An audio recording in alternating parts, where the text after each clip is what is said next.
नगर में एक राजा था। उसके राज्य में सभी लोग बहुत सुखी थे। उस नगर में एकादशी को कोई भी अन्न न बेचता न पकाता, सभी फलाहार करते थे। एक बार भगवान ने राजा की परीक्षा लेनी चाहिए। भगवान ने एक सुंदरी का रूप धारण किया और सड़क पर बैठ गए। तभी राजा उधर से निकले और सुंदरी को देख करके चकित रह गए। उन्होंने पूछा, हे सुंदरी, तुम कौन हो और इस तरह से यहाँ पर क्यों बैठी हो? तब सुंदर स्त्री बने भगवान बोले, मैं निराश्रिता हूँ, नगर में मेरा कोई जान पहचान का नहीं, किससे सहायता मांगू?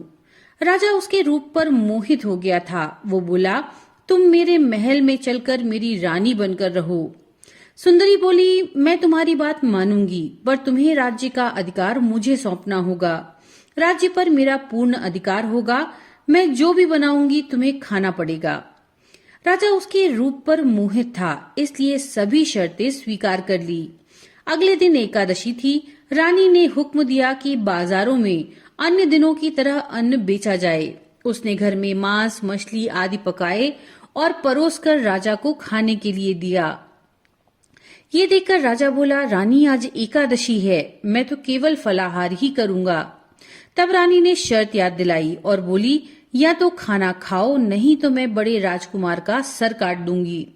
राजा ने अपनी स्थिति बड़ी रानी से कही तो बड़ी रानी बोली, महाराज, धर्म ना छोड़ें, बड़े राजकुमार का सर दे दें। पुत्र तो फिर मिल जाएगा, लेकिन धर्म नहीं मिलेगा। इसी दौरान बड़ा राजकुमार खेलकर आ गया।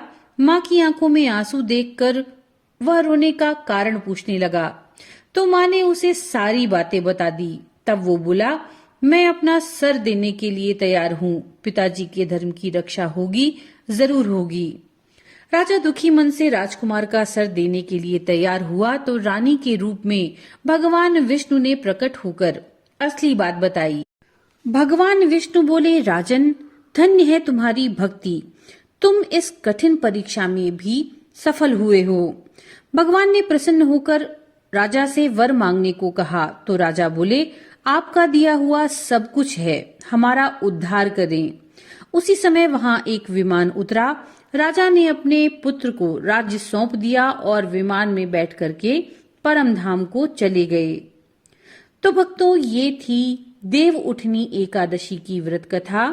नमो नारायण।